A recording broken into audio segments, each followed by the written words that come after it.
The rain poured heavily over Chicago's downtown streets, while black SUVs lined up outside the glowing entrance of the Sterling Hope Foundation Gala. Camera flashes reflected against the wet pavement as celebrities, politicians, and billionaires stepped onto the red carpet beneath giant umbrellas. At the edge of the crowd stood Daniel Harper, trying his best to stay unnoticed. His old brown coat was clean but faded at the elbows, and rainwater dripped from his sleeves. Beside him stood his 9-year-old son, Noah, clutching a small notebook tightly against his chest. "You cold?"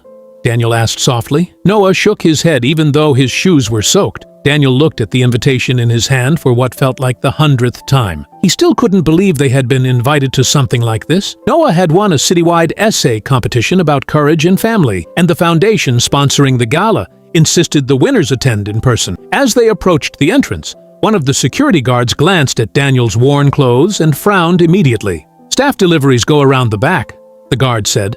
Daniel forced a calm smile. "We're guests." The guard looked doubtful until Daniel handed over the invitation. His entire expression changed. "Sorry, sir." Daniel nodded quietly. He was used to it.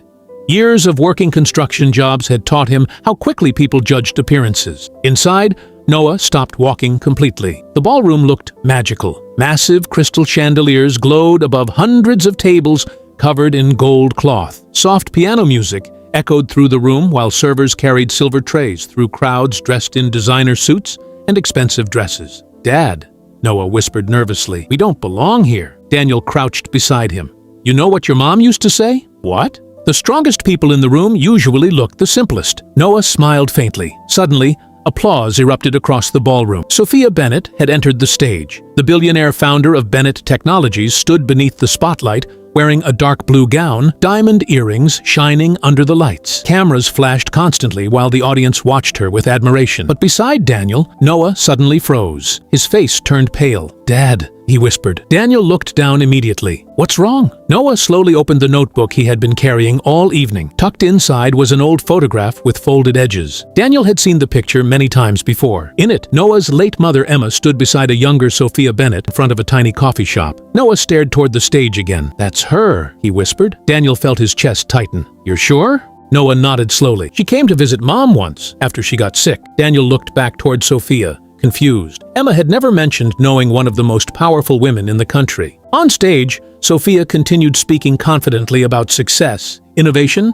and charity work. The audience listened carefully, completely absorbed by her polished presence. But Noah kept staring at her. "Mom cried after she left," he whispered quietly. The words hit Daniel harder than expected. Emma had hidden so much during her illness. Even near the end, she protected him from worry, pretending everything would somehow be okay. Maybe there were parts of her life he never truly knew. As applause filled the ballroom again, Sophia stepped down from the stage and began greeting investors near the front tables. An event coordinator suddenly approached Daniel and Noah. "Mr. Harper, your son's presentation begins in 5 minutes." Noah's nervousness returned instantly. Public speaking terrified him, but he had spent weeks writing his essay about his mother, sacrifice, and the quiet strength ordinary people carry every day. "You'll do great," Daniel told him softly. As Noah walked toward the small presentation stage, Daniel noticed something strange. Across the ballroom, Sophia Bennett had stopped talking mid-conversation. She was staring directly at them, more specifically, at the photograph in Noah's hands. For a moment,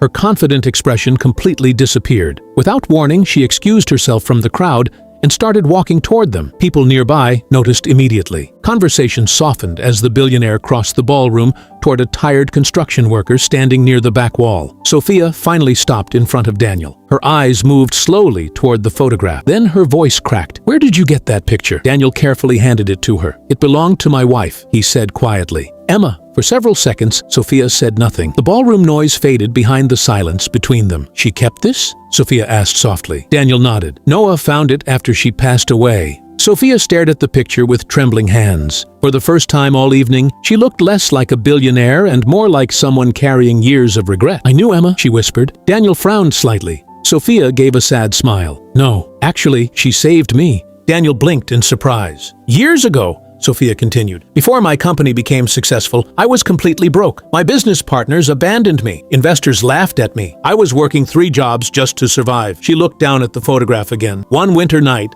I sat alone inside Emma's coffee shop after closing time. I had just lost everything." Her eyes filled with tears. "I remember crying at one of the tables because I didn't know how to keep going. Daniel listened silently. Emma stayed with me for hours, Sophia said. She made coffee, locked the doors, and sat there listening to a complete stranger fall apart. Nearby, applause erupted as Noah finished reading part of his essay on stage, but Sophia barely noticed. She told me something that changed my life forever, Sophia whispered. Daniel swallowed quietly. Sophia smiled sadly. She said, "Success means nothing if you forget the people who helped you survive the hard years." For a moment, she couldn't continue speaking. When my company finally succeeded, I tried finding her again. But by then, her voice broke. She was already gone. Daniel felt emotion tightening in his chest. All those years, he believed Emma carried her struggles alone. But maybe her kindness had changed more lives than he ever knew. Sophia looked toward Noah, standing nervously near the stage. "He has her heart," she whispered. Then she looked back at Daniel. "I should have come sooner." Before Daniel could answer, reporters nearby began noticing Sophia's tears and slowly moved closer with cameras. Daniel gently shook his head. "Not tonight," he said quietly. Sophia understood immediately. Daniel walked toward Noah as he stepped off stage, and after a brief hesitation, Sophia followed behind him. Noah looked surprised seeing them together. Sophia knelt slightly in front of him, her eyes filled with emotion. "Your mother," she said softly, "was one of the best people I ever met." Noah smiled shyly, and for the first time in many years, Sophia Bennett no longer looked like one of the richest women in America. She looked like someone finally remembering the person she used to be.